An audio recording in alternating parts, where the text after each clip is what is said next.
നമസ്കാരം. മലയാളി വാർത്തയിലേക്ക് സ്വാഗതം.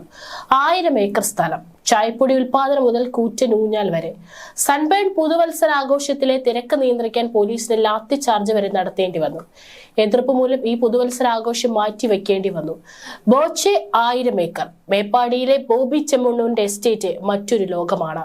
ഇപ്പോൾ വ്യവസായിയായിട്ടുള്ള ബോബി ചെമ്മണ്ണൂർ കസ്റ്റഡിയിലായതിനു പിന്നാലെയാണ് അദ്ദേഹവും അദ്ദേഹത്തിന്റെ ബോച്ചെ 1000 ഏക്കറും വീണ്ടും ചർച്ചയാകുന്നത്. നടി ഹണി റോസിന്റെ പരാതിയിൽ ബോബി ചെമ്മണ്ണൂരിനെതിരെ പോലീസ് കസ്റ്റഡിയിലെടുത്തത് വയനാട്ടിലെ ബോബിയുടെ എസ്റ്റേറ്റിൽ നിന്നാണ്. വയനാട്ടിലെ എസ്റ്റേറ്റ് ബോബി ചെമ്മണ്ണൂർ വാങ്ങിയത് 2 വർഷം മുമ്പാണ്. തേയില കമ്പനിയുടെ ഉടമസ്ഥതയിലായിരുന്നു എസ്റ്റേറ്റ്. 1000 ഏക്കറാണിത്. അതുകൊണ്ട് ബോബി എസ്റ്റേറ്റ് വാങ്ങിയ ശേഷം ബോച്ചെ 1000 ഏക്കർ എന്ന പേരിട്ടു. എസ്റ്റേറ്റിൽ 600 ഏക്കർ ഏലവും 400 ഏക്കർ തേയിലയുമാണ്. ബോബി ഏറ്റെടുത്ത ശേഷം എസ്റ്റേറ്റ് അടിമുടി നവീകരിച്ചു. തൊഴിലാളികളെ നിലനിർത്തി. ചെറുകിട തോട്ടങ്ങളിൽ നിന്ന് തേയില വാങ്ങുകയും മറ്റു കമ്പനികൾക്ക് വിൽക്കുകയും ചെയ്യാൻ തുടങ്ങി. എസ്റ്റേറ്റിനുള്ളിലൂടെയുള്ള റോഡ് നന്നാക്കി പൊതുജനങ്ങൾക്കും ഉപയോഗിക്കാവുന്ന തരത്തിൽ തുറന്നു കൊടുത്തു. ഇതിനിടെ ടൂറിസത്തിനും വലിയ പ്രചാരണമാണ് നൽകുന്നത്. ടൂറിസവുമായി ബന്ധപ്പെട്ട് കൂടുതൽ നിർമ്മാണങ്ങൾ നടന്നു വരികയാണ്. കർണാടകയിൽ നിന്ന് ഉൾപ്പെടെ ധാരാളം ആൾക്കാരാണ് ബോച്ചെ 1000 ഏക്കറിലേക്ക് എത്തുന്നത്.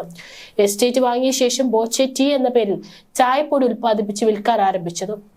റിസോർട്ടും മറ്റു വിനോദ പരിപാടികളും ആരംഭിച്ചു. ആഡംബര ഹട്ടുകളും ബബിളുകളുമാണ് തേയിലത്തോട്ടത്തിനിടയിൽ നിർമ്മിച്ചിരിക്കുന്നത്. കൂടാതെ വലിയ ഊഞ്ഞാൽ, സൈക്ലിംഗ് തുടങ്ങിയ നിരവധി വിനോദസഞ്ചാര പരിപാടികളും ആരംഭിച്ചു.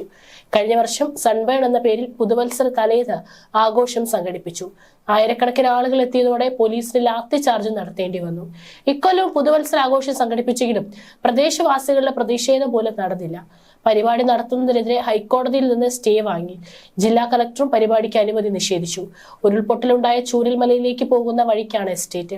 ദുരന്തമുണ്ടായ സ്ഥലത്ത് ഇത്തരത്തിലൊരു പരിപാടി നടത്തുന്നതിനെ നാട്ടുകാരും എതിർത്തു. തുടർന്ന് പരിപാടി തൃശൂരിലേക്ക് മാറ്റുകയായിരുന്നു. നടി ഹണി റോസിന്റെ പരാതിയെ തുടർന്ന് ലൈംഗിക അധിക്ഷേപ കേസിൽ അറസ്റ്റിലായ ബോബി ചെമ്മണ്ണൂരിനെ വ്യാഴാഴ്ച കോടതിയിൽ ഹാജരാക്കും. ഇതിനു മുന്നോടിയായി അദ്ദേഹത്തെ വീണ്ടും വൈദ്യപരിശോധനയ്ക്ക് വിധേയനാക്കി. പുലർച്ചെ 5 മണിയോടെയാണ് ബോബി ചെമ്മണ്ണൂരിനെ രണ്ടാമത് വൈദ്യപരിശോധനയ്ക്കായി ആശുപത്രിയിൽ എത്തിച്ചത്. വൈദ്യപരിശോധനയ്ക്ക് ശേഷം ബോബി ചെമ്മണ്ണൂരിനെ തിരികെ എറണാകുളം സെൻട്രൽ പോലീസ് സ്റ്റേഷനിൽ എത്തിച്ചു. വ്യാഴാഴ്ച രാവിലെ ഏത് സമയത്ത് വേണമെങ്കിലും പ്രതിയെ കോടതിയിൽ ഹാജരാക്കാൻ കഴിയുന്ന തരത്തിലാണ് പോലീസ് നടപടികൾ നീങ്ങുന്നത്. ബോബി ചെമ്മണ്ണൂരിനെ കസ്റ്റഡിയിൽ വിട്ടുകിട്ടാനുള്ള അപേക്ഷ പോലീസ് കോടതിയിൽ സമർപ്പിക്കുമെന്നാണ് ലഭിക്കുന്ന വിവരം. ബോബി ചെമ്മണ്ണൂരിന്റെ നിയമസംഘവും പോലീസ് സ്റ്റേഷൻ പരിസരത്ത് തുടരുന്നുണ്ട്.